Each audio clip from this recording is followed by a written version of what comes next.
morning mist clings to the skeletal remains of a once grand plantation house, its white columns cracked, its shutters hanging like broken teeth. Beneath the rotting porch, a rusted iron door, sealed with 3 locks, 2 of which have never been opened, leads into a forgotten cellar. Inside, a single ledger lies open on a crumbling oak desk, its pages brittle with age, its ink faded but legible. The date April 12, 1866. The entry, written in a precise, trembling hand: "I have fulfilled my part of the agreement. She is delivered. The 7 have taken their due. God forgive me," she begged. "But the blood must be paid. This is not a war casualty report, not a Union requisition order, not a slave ledger. This is a confession." And the man who signed it, Colonel Elias Thorne, was once the most respected planter in the Missouri borderlands, a decorated Confederate cavalry officer, a man who rode with Quantrill, a man who, in 1865, surrendered not to Union soldiers, but to his own conscience, or so the official record claims. But in a sealed county record, discovered only in 1983 by a county archivist combing through unmarked Civil War-era documents, a different story emerged. One of ritual betrayal, and a sinister pact that shattered a dynasty, and was buried so deeply, it nearly vanished from history. In a forgotten doctor's journal, recovered from the attic of a now abandoned asylum in St. Louis, Dr. Alastair Finch, a physician who treated Thorne's family, wrote in June 1866, "The Colonel is broken, not by the war, by what he did after. He speaks in riddles of atonement, of 7 debts, of a woman who walked through fire. His wife is gone, not dead, not missing, but given. And the slaves, once his property, now speak of a night when they were not men, but judges. What happened in the final months of the Civil War, when Missouri, a border state torn between Union and Confederacy, became a lawless no-man's land of bushwhackers, retribution, and moral collapse? And why did Elias Thorne, a man of rank, wealth, and Southern honor, hand his wife over to 7 of his former slaves, not as punishment, not as war crime, but as part of a private, written agreement? The official record is silent. The local newspapers of the time, the Iron Hollow Gazette, the Ozark Sentinel, report only that Eleanor Thorne, the Colonel's wife of 18 years, died of consumption in May 1866, and that the Thorne estate was sold in 1867 under mysterious circumstances. But the Thorne family Bible, recovered from a descendant's attic in 2001, tells a different story. On the page where Eleanor's death is recorded, someone, likely Elias, scratched out the word "died" and replaced it with a single chilling phrase: "She was taken, not by death, by justice." And beneath it, in a different ink, a note: "The 7 know. They will not speak, but they watch. They remember." This is not just a story of a man's fall from grace. It is a story of a society unmoored by war, where the old rules of slavery, loyalty, and sin were replaced by something darker, something that thrived in the silence between words. Elias Thorne wasn't just a Confederate officer. He was a man who believed in order, hierarchy, and divine retribution. But after the war, as Union troops occupied Missouri, as his land was seized, his slaves fled, and his reputation crumbled, something inside him fractured. And then came the drought of 1865, the worst in decades. Crops failed, livestock died, and in the Thorne household, a child vanished. Not one. 2 of Elias's nieces, visiting from St. Louis, and his own daughter, Lillian, aged 9. They disappeared on the night of September 30, 1865, during a violent thunderstorm. No footprints, no screams, no ransom notes. Only a single clued, a hand-carved wooden doll, found in the garden, its face burned black. The local sheriff, Hiram Bell, launched an investigation, but within weeks, he resigned. His final report, now declassified, reads: "No evidence of foul play. No signs of abduction. The children likely wandered into the woods during the storm and perished. No further inquiry warranted." But in a private letter to his brother, Bell wrote, "I saw the slaves that night. They were standing at the edge of the cornfield. 7 of them, all in white, not their usual clothes, and they were smiling, not cruel, not angry, just satisfied. I asked the Colonel about it. He looked at me like I was the mad one, said, 'They're not slaves anymore, they're witnesses.' Then he shut the door. I haven't slept since." And then, in April 1866, Eleanor Thorne vanished. No body, No grave, no funeral, but 7 former slaves, Moses, Caleb, Isaiah, Josiah, Malachi, Obadiah, and Ezekiel, all of whom had been freed under the 1865 Missouri Emancipation Act, were seen entering the Thorne estate one night, carrying lanterns. They stayed for 7 hours. When they left, they were silent. But one of them, Moses, was seen later that week in a neighboring town, buying a new suit of clothes, a hat, and a Bible. When asked why, he simply said, "We paid a debt. Now we are free in truth." And Elias Thorne, he lived another 12 years, quiet, broken, haunted. He never remarried, never spoke of his wife, and when he died in 1878, his will contained a single, inexplicable clause: all land, goods, and property to be divided equally among the 7 men who served me in my final hour. They know the truth. Let them keep it. The records called it misfortune. The locals whispered something else entirely: a pact, a bargain made in the ashes of a lost cause, a sacrifice of a woman, of a man's soul, for the sins of a nation. But why did this happen? Why did a respected colonel, a man of the law, the church, and the sword, deliberately deliver his wife to the very people he once owned? And why, when every official document claims she died of illness, do the surviving letters, journals, and oral traditions all point to one terrifying conclusion? She was not killed, she was given. And the 7 who received her, they were not just men, they were judges. But why did this happen? And why was it erased from history? Before we continue, if this story intrigues you, subscribe and ring the bell, so you never miss our deep dives into America's darkest historical mysteries. And tell us what city or state you're listening from. We love hearing from our community of history enthusiasts, because the truth about Iron Hollow, it's not just in the archives, it's in the silence between them. To understand the fall of Elias Thorne, we must go back to 1839, when the Thorne family first settled in the Missouri Ozarks, a rugged, isolated region where the line between Union and Confederacy would be blurred by geography, ideology, and blood. The Thornes were not aristocrats from Virginia or South Carolina.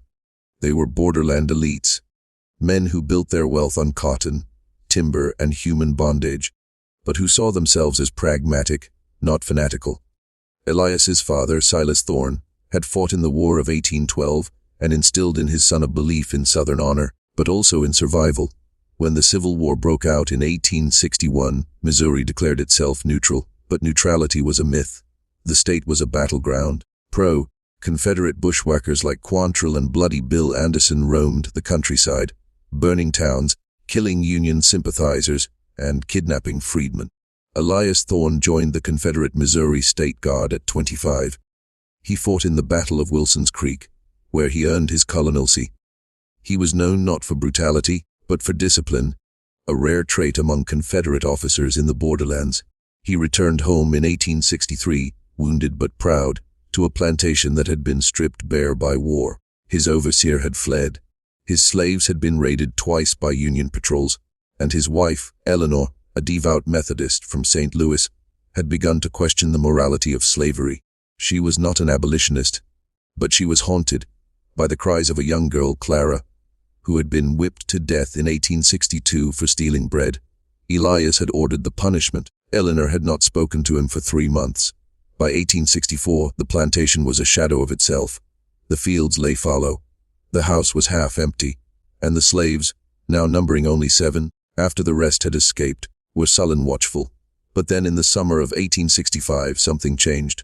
A drought hit. No rain for 60 days. Wells dried, animals died, and in the Thorne household, children began to vanish. First, it was the nieces, Mary and Sarah, visiting from St. Louis. On the night of September 30, a storm rolled in. Lightning split the sky. When the rain stopped, the girls were gone. The sheriff, Hiram Bell, searched the woods for days. Found nothing. But he did find something disturbing. 7 sets of footprints, leading from the slave quarters to the edge of the cornfield. And at the center of the field, a circle of scorched earth, 20 feet wide. No fire had been lit, yet the ground was blackened, as if burned from below. Bell reported it. The colonel dismissed it as superstition. But Bell noticed something else. The 7 slaves were no longer afraid of Elias. In fact, they avoided him, and they spoke in hushed tones, using biblical names. Moses, Caleb, Isaiah, as if they had taken on new identities. Then, on October 2, Lillian, Elias and Eleanor's daughter, vanished. She was last seen playing near the garden. When Eleanor called her name, there was no answer. But a servant later reported seeing 7 figures in white, standing in a line near the orchard, holding hands. Elias was frantic. He searched the woods himself, offered rewards, threatened the remaining slaves. But they remained silent. And then, Elias stopped searching. He returned to the house, locked himself in his study, and for 3 days no one saw him. When he emerged, he was pale, hollow-eyed. He summoned the 7 former slaves, now legally free, and handed them a written agreement, signed and witnessed by a traveling circuit judge. The document, now lost, was described in a later deposition by the judge's clerk. It stated that Elias Thorne, in atonement for sins committed during the war and in service to the institution of slavery, would surrender his wife, Eleanor Thorne, to the 7 men for a period of 7 nights, as a debt of blood. The men would not harm her, but they would judge her and cleanse the land. Afterward, all debts would be settled. The land, goods, and honor of the Thorne name would be theirs to keep, but the clerk refused to sign. But the agreement was notarized, and on April 10, 1866, Eleanor Thorne was led, willingly, some say, others claim she was drugged, into the slave quarters. She was never seen again. But the 7 men, they changed. They bought land, built homes, became landowners, and they never spoke of what happened. Not to the sheriff, not to the newspapers, not to their own children. But one of them, Moses, was overheard by a neighbor years later, whispering to his grandson, "We didn't take her to hurt her. We took her to remember, and to remind him, and everyone, that justice doesn't die with the master." And Elias, he lived in silence. He attended church. He gave money to orphans, but he never smiled. And every year, on April 12, he would walk to the edge of the cornfield, kneel, and whisper, "I am sorry." But for what? For the children? For the war?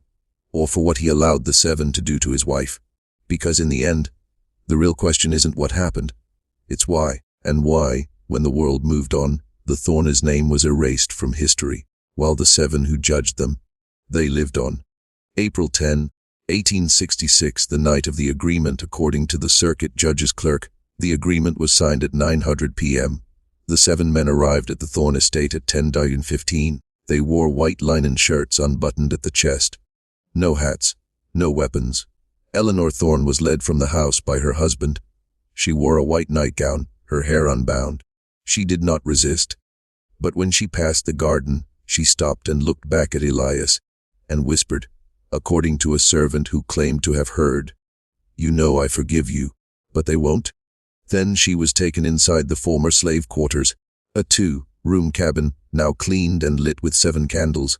For 7 nights, no one entered, but the neighbors reported strange sounds, chanting in a language no one recognized, the scent of burning sage and iron, and on the 3rd night, a woman's voice, singing a lullaby, Lillian's favorite. On the 7th night, the door opened. The 7 men emerged silent. One carried a wooden box. They walked to the cornfield, dug a hole, buried the box, and then they left the estate, never to return. Elias was seen standing at the porch, watching them go. He did not speak, did not wave. The next morning, the local doctor, Alistair Finch, was summoned. He found Elias in his study, staring at a portrait of Eleanor. "She's gone," he said. Finch asked how. Elias replied, "She was judged and found wanting, but not by me." Finch later wrote in his journal, he believes she is still alive, that the 7 took her into the land of the dead to stand trial. He says they will return her when the debt is paid. But the debt is not money, it is memory. Over the next year, 3 more children disappeared in the surrounding counties, all near former slave cabins, all on stormy nights, and each time 7 footprints were found, leading to circles of scorched earth. The sheriff, Bell, reopened the investigation in 1867. He questioned the 7 men. They refused to speak. But one, Josiah, finally said, "We are not the ones who took the children. We are the ones who stopped it." The colonel paid his debt. The others, they haven't. Bell found no evidence.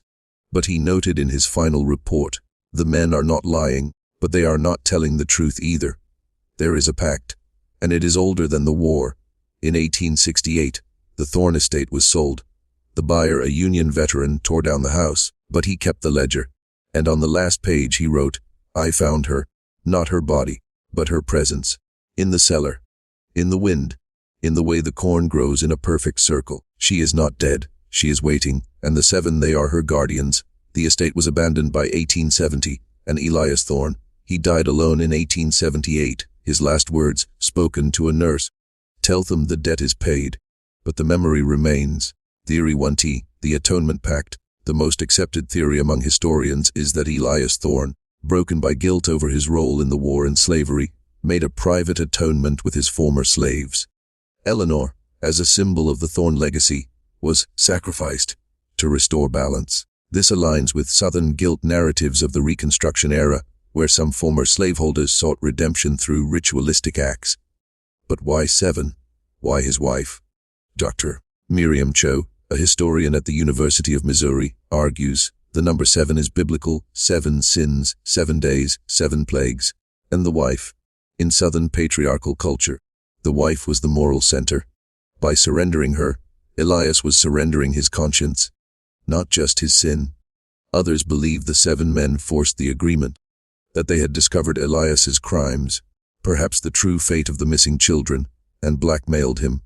The atonement was a cover. A 1902 oral account from Ezekiel's grandson claims, "Grandpa said the colonel killed the children, buried them in the cornfield. We knew, we waited, and when the war ended, we made him pay, not with blood, with shame." But no bodies were ever found. The most disturbing theory, supported by Dr. Finch's notes and the scorched circles, is that the 7 men were part of a hidden African spiritual tradition, possibly rooted in hoodoo or Vodun, that survived slavery. The judging of Eleanor may have been a spiritual cleansing ritual, where the sins of the master were transferred to the land, and the wife, as a vessel, was used to absorb them. The wooden box likely contained personal effects, hair, or soil from the Thorne home, used to bind the curse. The official record's silence suggests collusion. The sheriff, the judge, the doctor, all had reason to protect the Thorne name, or to avoid panic. But why destroy the records? In 1983, the archivist who found the sealed file reported that 3 pages were missing from the original ledger, and the circuit judge's notary book was later found burned in a 1920 courthouse fire. Today, locals in Iron Hollow whisper of the 7 Watchers, ghostly figures in white, seen on stormy nights walking the old Thorne Road. And in 2015, a farmer plowing a field near the estate unearthed a wooden box identical to the one described. Inside, a lock of auburn hair, a child's shoe, and a handwritten note in Eleanor's hand: "I am not dead. I am the memory, and I will not be forgotten." The Thorne estate is now a weed-choked ruin. The cornfield, a housing development. But on April 12 every year, the grass there turns black at dawn, then reverts by noon. No one knows why. The 7 men's descendants still live in the region. They never speak of the past. But they refuse to enter the old Thorne land, and Elias's descendants all changed their names. One, a lawyer in Kansas City, told a historian in 2003, "We don't talk about it, but we know, and we carry it like a curse." The official record calls it misfortune. The locals whisper of justice. But perhaps the truth is darker. Perhaps the agreement wasn't just about atonement. Perhaps it was about power. Elias didn't just give up his wife. He gave up his legacy. And the 7 didn't just take her. They reclaimed the narrative. In a world where history is written by the victors, the Thornes were erased. But the 7, they rewrote it. And they're still watching. Perhaps the truth still lies hidden in archives, diaries, or whispers no one dares repeat. This story of a colonel who gave his wife to 7 slaves is not just a mystery.